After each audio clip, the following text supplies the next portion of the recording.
Olá pessoal, sejam bem-vindos. Então vamos resolver mais uma questão da prova do Enem 2019. Já estamos na quarta questão do Enem e acho que talvez seja a mais complicadinha delas, tá? A questão diz o seguinte: o objetivo de recipientes isolantes térmicos é minimizar as trocas de calor com o ambiente externo. Essa troca de calor é proporcional à condutividade térmica K e à área interna das faces do recipiente, bem como a diferença de temperatura entre o ambiente externo e o interior do recipiente, além de ser inversamente proporcional às espessuras das faces.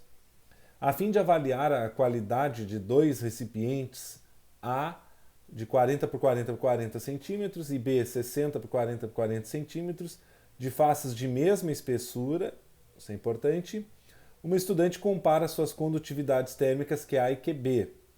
Para isso, suspende dentro de cada recipiente blocos idênticos de gelo a 0 graus Celsius, de modo que suas superfícies estejam em contato apenas com o ar.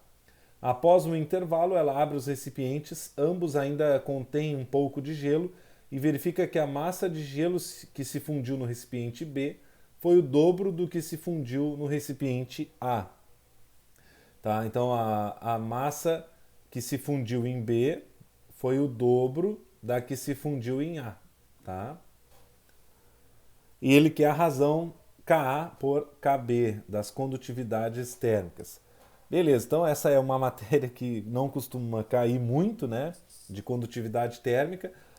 O que é a condutividade térmica? A gente tem duas fórmulas, a gente inclusive vai ter que usar as duas fórmulas aqui. A condutividade térmica, ela seria a quantidade de calor, né, transferido pelo tempo, certo?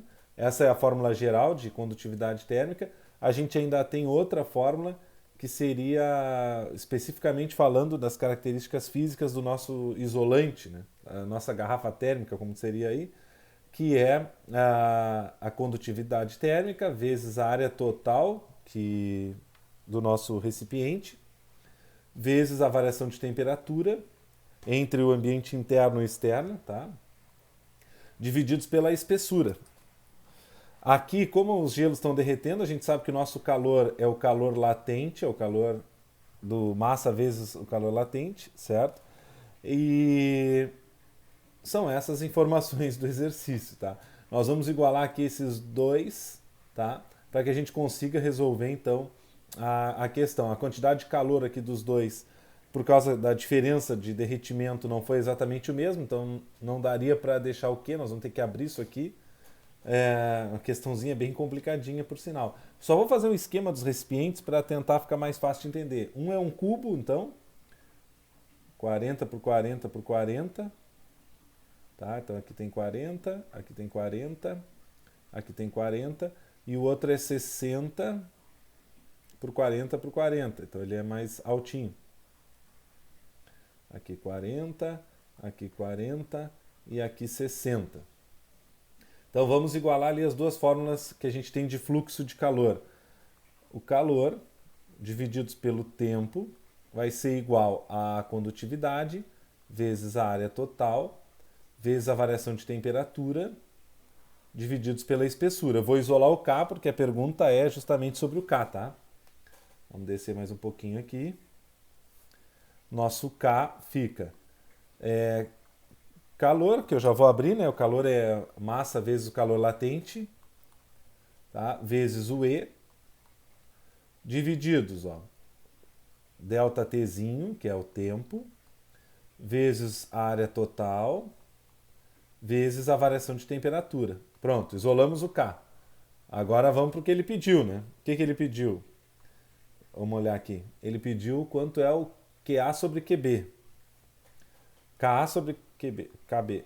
KA sobre KB. Olha só que complicação, né? Que questãozinha.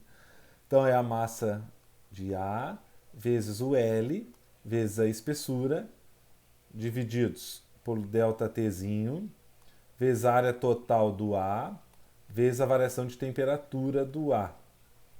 Isso tudo sobre agora do B. Massa do B vezes L vezes E divididos pelo tempo, a área total do B vezes a variação de temperatura do B. Tem algumas coisas que são iguais, né? A variação de temperatura interna e externa vai ser igual dos dois, porque sempre o lado interno se manteve a 0 graus, porque o gelo não chegou a derreter completamente. Então a variação de temperatura interna e externa foi a mesma nos dois. A espessura é a mesma nos dois, o exercício falou. O calor latente é a mesma nos dois. E o tempo é o mesmo nos dois. Então já eliminamos bastante coisa aqui. Então fica assim, massa do A sobre a área total do A, divididos pela massa do B, sobre a área total do B. Então a gente mantém o de cima e multiplica pelo de baixo invertido. Área total do B sobre MB. Agora eu vou começar então a substituir aquilo que eu posso. Ele me disse ali, né, que o B, né, a massa que derreteu do B foi o dobro do A. Então, onde tiver o MB, eu vou botar 2A. Tá, então aqui, ó, a MA vezes qual é a área total do B? A área total do B. Ó, aqui é o B e aqui é o A, tá? A gente tem, vamos tentar fazer isso aqui em 3D. A gente tem, ó, a parte aqui de baixo e a parte aqui de cima, elas são 40 por 40. Então, 2 vezes 40 por 40. Pode deixar em centímetros, todas as faces estão em centímetros. 2 vezes 40 por 40. E eu tenho depois, ó, 4 faces aqui da frente, aqui do lado fundo e do outro lado, que são 60 por 40. Então, 4 vezes 60 por 40, mais 4 vezes 60 por 40. Essa é a área total do B. Divididos por área total do A. A área total do A, o A como é um cubo, todas as faces dele têm 40 por 40. Então são 6 faces 40 por 40. 6 vezes 40 por 40. Vezes o MB, que é 2 vezes o MA, né? Como a gente já chegou nessa conclusão lá que ele falou no início. Deixa eu botar para cá para vocês enxergar o que eu fiz. Tá? Então aqui a área total do B, 2 faces 40 por 40 e 4 faces 60 por 40.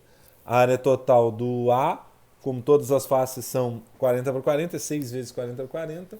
E o nosso MB era 2MA, então eu cortei MA com MA. Olha que loucura, né?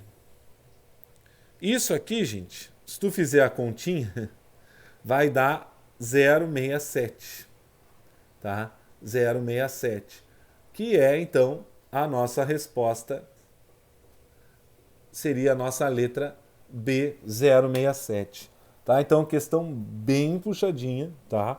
Bem difícil. Considero que a grande maioria que acertou essa questão acertou no chute, tá? Essa parte aí de fluxo de calor cai pouco e quando cai, cai bem simples, né? Não cai assim nesse nível.